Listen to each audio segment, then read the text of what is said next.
Hello, my beautiful souls. This is my vlog. I used to do a lot of different things, like channeled messages and things like that, and it doesn't mean I don't do those things. I do them for myself, so I don't do those things. But this vlog is basically, a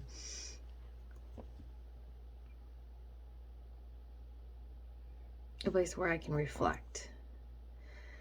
A timestamp, if you will. I'm 10. This is 10 verse gate. Yeah, this channel has really changed a lot. If you look at some of the old stuff, it's like totally different. Totally different. I was thinking, pondering on conscious choices, conscious decision making. And some of that was involved, like, in terms of, like, okay, so sometimes we as a society can lose privileges and rights. It does happen, unfortunately. It can be really sad when that does happen, or, like the world gets harder, But what we don't lose the opportunity for is conscious decision making. And this does take practice, by the way, but it's another way of having a vote about things. Like, I'll give you an example. Okay, so let's give out, for mamas out there, let's give out an example of diapers and pull-ups and things like that, right? You can make a conscious decision in many different ways. Some people choose doing cloth diapers, and some people don't. It just depends on what's best for you at that point in time in your life.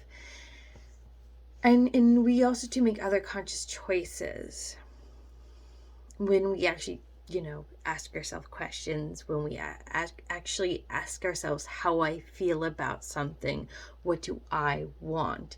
And so you have a conversation with yourself, internal dialogue about what's best for yourself. You can make a conscious choice about, all kinds of things, about how to save money better. You can say, like, well, I don't really need streaming. I don't need streaming. Not really. That's a conscious choice. You're voting. And this actually will later on, when more and more people make conscious choices about their everyday to-day lives, it actually can have a positive impact on yourself and a negative impact on people who have dramatically shifted the world around us to our disadvantage. So we shift it so it doesn't actually do that, and it has a negative impact on them. Like, if you look at commercials are designed to influence us. They want you to feel something. And so when you're making conscious decisions, it's really harder for them to influence you, to manipulate you, to trick you. Like, I'll give you a prime example, like alcohol. We can make a conscious choice to say, you know what? $30 a week, right? Okay, let's look at the diapers, right? If I'm reusing diapers, I'm saving this amount per week. Oh, I'm not drinking alcohol. Okay, that's more money in my pocket. I am consciously choosing to put more money in my pocket. And so we can actually have a ripple effect on the economy, because economy actually is a capitalist economy. So if you think about, it's actually designed, like, the design flaw in a capitalist economy is basically consumerism. And if people are not consuming, that will later on, we won't see it probably for a while, but I wouldn't be surprised if we see it later down the road. Like, for instance, if people were suddenly to be making conscious choices and saying, you know what, like, it's really expensive to buy a house. Like, it's ridiculous. If you look at the prices that they used to be, and the fact in housing insurances are up, and costs are up in terms of mechanics. Not mechanics. Independent contractors in terms of fixing the house and things like that. And actually, less good people are going into contracting and carpentry and plumbing and things like that.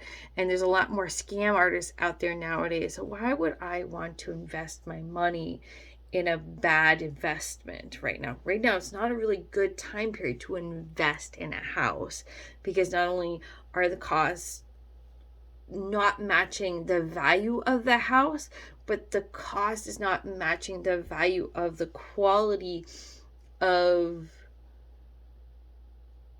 professionals out there to make sure the house is the way it's supposed to be.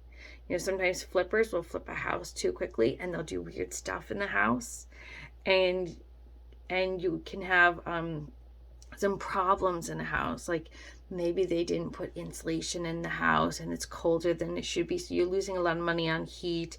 Maybe there was mold, like really bad mold, and it made the house unlivable and you didn't know and it was too late, right?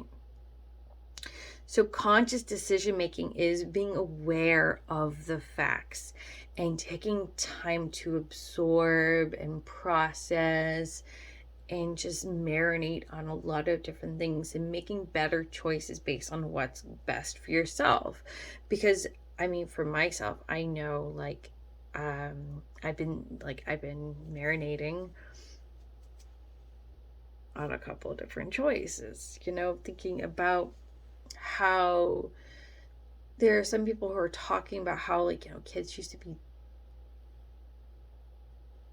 potty learned at a younger age. And the things that are different from that time period, though, is moms are home more frequently and disposable diapers, and so I thought to myself, well, what I was debating on doing the padded training pants for the weekend. And I was doing all the math too, going like, because I can't just take 3 days off or 7 days off to do a full training thing. I was like, well, if I just consistently do it every weekend, eventually he's gonna get potty learned, right? It's gonna eventually happen anyways. And I gotta, like, think about what's best for me. I'm like, well, what's cheaper for him to be in underwear and have accidents and to wash them than it is to buy diapers. And believe it or not, because I decided to do my little, like, let's just do it. Let's just put him in big boy underwear. Let's just do it. Deal with the accidents. I'll just deal with the accidents, right? And something interesting happened, because a lot of times they tell you to look for signs of readiness. And I wasn't seeing the signs of readiness because the diapers were preventing those signs of readiness to occur. And because he was in big boy underwear, you know what happened? Before, he wasn't holding his pee. And all of a sudden now he's starting to hold his pee because he's like, oh, I don't want to have an accident. And it's not like, you have to be calm and not be overreactive to the accidents. You say, oh, it's okay, don't worry, you're still learning, don't worry about it. I'm not talking about, like, like embarrassing the child. I'm just saying, like, just be like, it's part of the learning process. Accidents are part of it. It's okay, kiddo, you're fine. Don't worry, you'll get a bathroom, you'll get a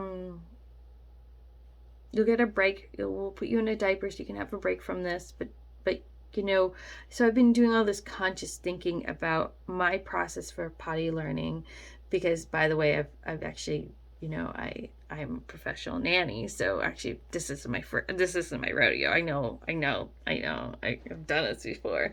So,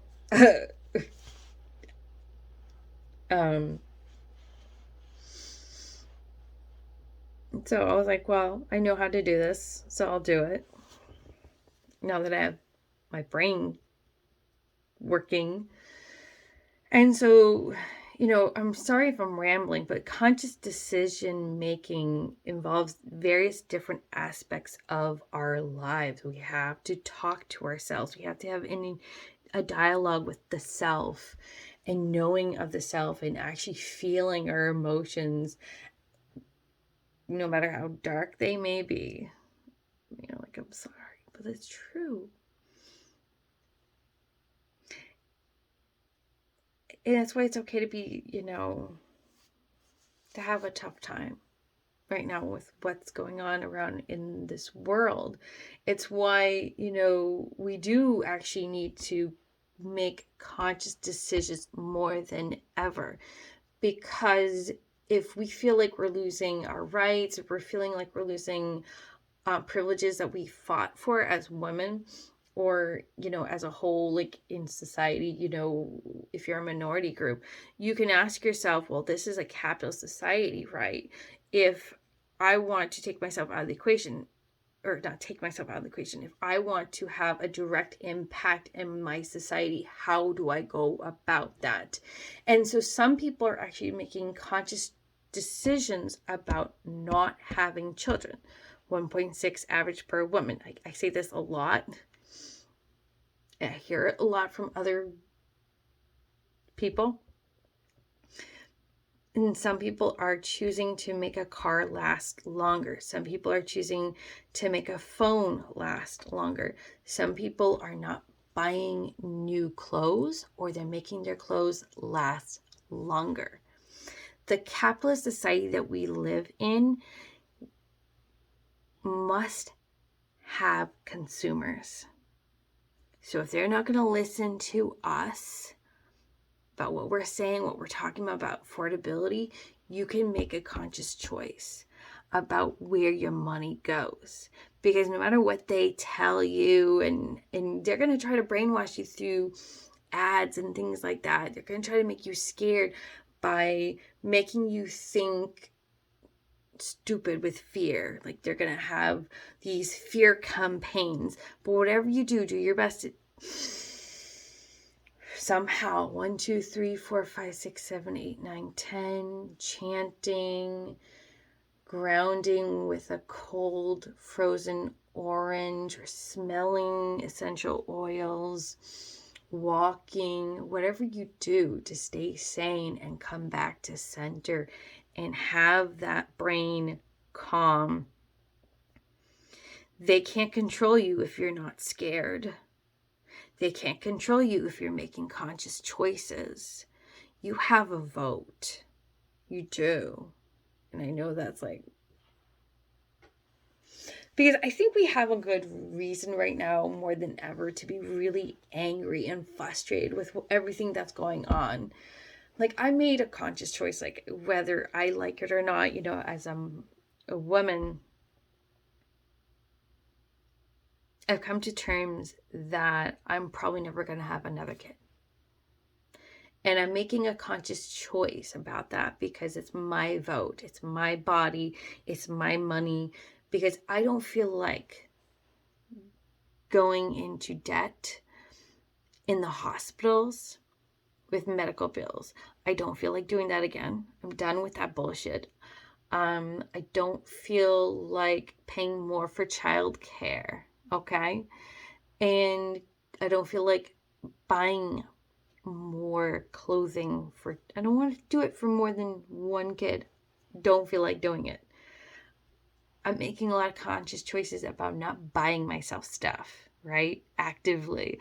I'll look at something online. I'm like, I really would like that bag. That looks like a really good bag. I want that bag.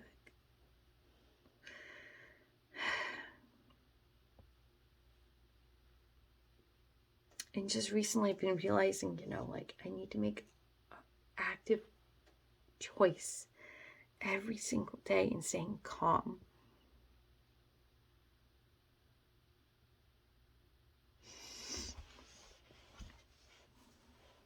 I'm not saying it's easy. I'm not saying that.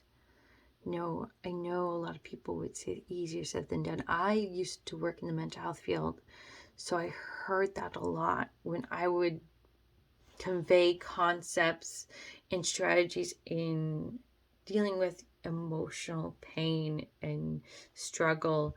And they were like, well, that must be so easy for you. No. Actually, no. But diligence in it makes it doable. You're still going to have moments of panic. You're still going to feel overwhelmed. You're still going to feel frustrated and angry, and you're still going to make bad choices, but you're probably going to make better and better and better and better choices. You're going to make more and more choices that are alignment with your financial well-being, with your mental well-being. It just takes a lot of practicing, and you really ultimately comes down to talking to yourself and having a dialogue and really feeling a lot of your emotions. Like for me recently, I had to come to terms with some heavy stuff, really heavy stuff. Felt really overwhelmed and scared, and the things that I would go to for enjoyment, I haven't been wanting to touch because I see it as almost like a trap. Right now in this point in my life for January, I have to be really focused and on top of things because I have ADHD and maybe autism. I know I look and act normal for these videos, but it's because I make it look good. But I have to get a lot of things done. I had to write it all out so I wouldn't forget it. And I have to coach myself through it and say, like, it's not that scary. It's not that scary. You got this. You can do this. There are going to be lots of benefits if you do these things this month. And the things that I normally enjoy and like doing, I don't want to touch it because I'm scared of a hyperfixation mode. I'm really scared that I'm going to screw myself over by getting trapped in that like I don't know, like, okay, so this is why sometimes I wonder if I have autism, because I've been asking myself questions and looking at some of my potential interesting traits. And the hyperfixation, I think, is a shared thing between ADHD and autism. It's true, but this one is like it's like going down the rabbit hole.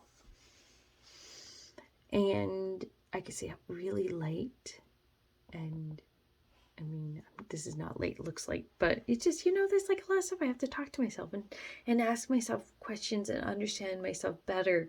Because when you know yourself better, you can make better choices. And it's not that I want to go so deep and like, the autism spectrum stuff, with you. It's just, I'm trying to give you guys some things to think about, is that, sometimes we do stuff. They're actually, enjoyable. We really like it. And it's not always good for us because we don't have the ability to control the impulse surrounding it. And even whether you think you have ADHD, autism or not, you're just neurotypical, you're going to have your weaknesses. You're going to have those things you struggle with. Some people struggle really bad with anxiety, with paranoia, inaccurate thoughts that convince you of things that aren't true. There can be a lot of things that we have to contend with. And we have to help ourselves through it. Some of us are lucky to have a therapist, and some of us don't have health insurance. And luckily, I worked in the mental health field, so I am my therapist. It's great.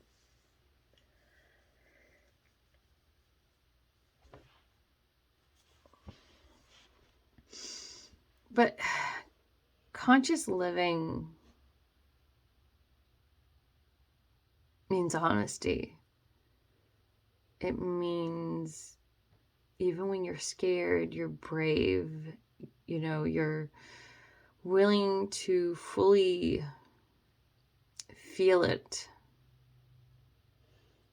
Maybe sometimes you take breaks from the feeling of it, but you do it. And you're honest with yourself about it all. I don't know. I keep repeating myself. I do apologize about that. a lot of my reflections basically going like, you know what?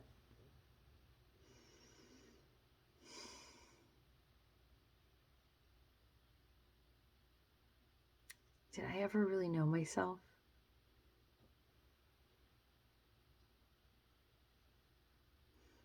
Did I don't know, just like it feels like the light bulb's going on in my brain again, you know? Maybe it's because it's starting to get brighter out just a little bit. And I'm starting to realize, you know, I can make conscious choices in a way that my brain didn't allow me to do so before. And it's nice. It really is.